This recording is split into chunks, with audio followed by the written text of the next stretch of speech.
Welcome to This Explainer. Okay, today we are exploring something that is honestly completely bizarre and truly fascinating, the evolution of human fitness. We're going to trace how physical exertion shifted from being a literal life or death daily requirement for our ancestors to this wild neon spandex aesthetic pursuit and all the way to today's hyper-quantified, data-driven simulation of survival. It's quite the journey, so let's jump right in. So let's dive into the core paradox of modern fitness. I mean, think about it. For early humans, physical conditioning was absolutely not a lifestyle choice. It was pure 100% survival. You either had the stamina to outrun predators and the raw strength to haul a heavy hunt back to camp, or, well, you simply didn't survive. Contrast that with us today. We literally block out an hour on our digital calendars, hop in a car, drive to a building, and pay a monthly fee just to artificially simulate running by standing in place on a treadmill. It is a complete 180-degree shift.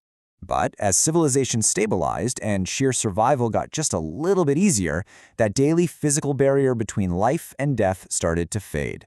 And this meant exercise morphed from a strict necessity into a massive cultural pillar. This was especially true for the ancient Greeks. In the Greek gymnasia, training wasn't some boring chore. It was a philosophical essential for balancing the mind and the body. And yes, citizens often trained entirely in the nude. They dedicated themselves to calisthenics, running, and lifting heavy stones. Physical excellence wasn't just about looking good for summer. It was a revered philosophical ideal, and it served as preparation for both military service and, of course, the prestigious Olympic Games. Now, not all ancient societies viewed fitness through that lens of philosophical harmony. Take ancient Sparta, for example. Fitness there was entirely state-mandated through a totally brutal training system known as the agoge. There was absolutely zero mind-body balance going on here.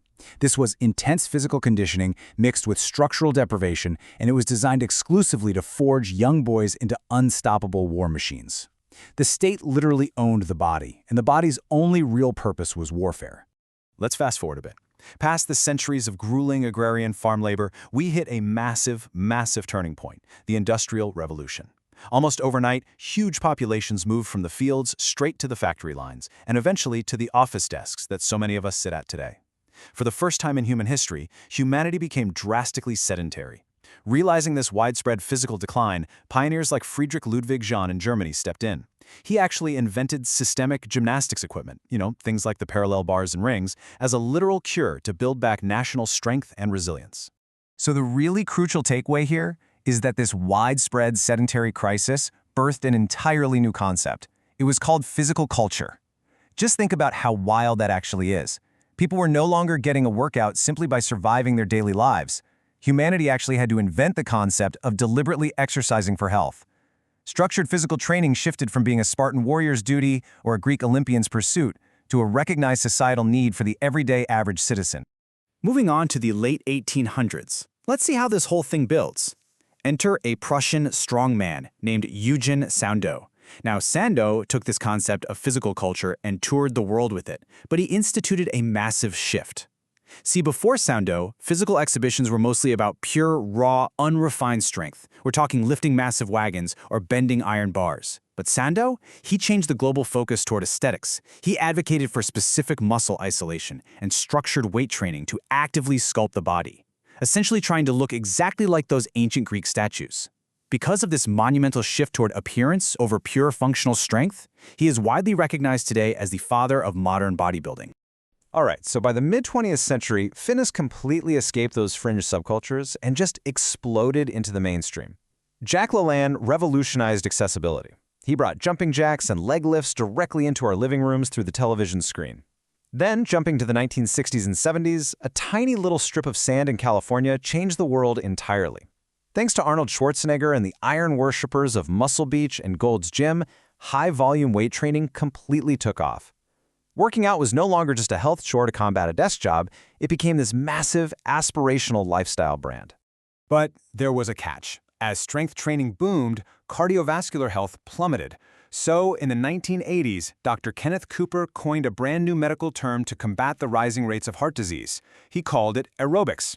His clinical foundation proved that sustained, elevated heart rates could strengthen the heart muscle and prolong life. It was a purely clinical intention. But what happened next was entirely out of his control. That clinical medical concept was almost immediately hijacked by pop culture. Icons like Jane Fonda and Richard Simmons took Dr. Cooper's clinical aerobics and turned it into an absolute billion-dollar phenomenon. Suddenly, the entire fitness world was completely dominated by neon spandex, leg warmers, and high BPM synth music. The 1980s high-energy cardio boom was flashy, it was vibrant, and it caused cardio fitness to explode globally. Everyone was sweating for sure, but the focus had become highly commercialized. Which actually brings us full circle. Today, we've largely traded in those neon leg warmers and highly specific isolated commercial weight machines for modern functional fitness. Walk into any CrossFit box or modern gym today, and you're going to see people doing multi-joint movements with kettlebells, ropes, and raw iron. And what's really fascinating is the irony of it all. We are essentially using expensive, modern studio spaces to artificially recreate the exact same grueling, full-body movements that our Paleolithic ancestors did for free out in the woods just to survive. But here's the kicker. We don't just mimic our ancestors anymore. We do it with an absolute technological obsession. Welcome to the modern data age. Today, practically every single functional movement is completely quantified. We desperately want to close those daily movement rings on our smartwatches, right? We use wearable tech on our wrists to track heart rate variability in real time, map our deep sleep cycles, and log precise calorie burns. We've taken the raw, chaotic survival mechanics of early humans and filtered them entirely through a digital lens. In the modern era, we no longer just train, we optimize. So, we've journeyed from literal life-or-death survival through ancient philosophies, industrial corrections, those crazy neon fads, and finally looped right back around to simulating our Paleolithic survival mechanics. Only now, we're armed with incredibly advanced data. So to wrap up this explainer, I want to leave you with this final provocative thought. If technology has already helped us perfectly simulate and quantify the survival movements of our ancestors, what exactly will we optimize next? Thank you so much for joining me on this deep dive into the evolution of fitness. Keep exploring, keep questioning, and I'll catch you next time.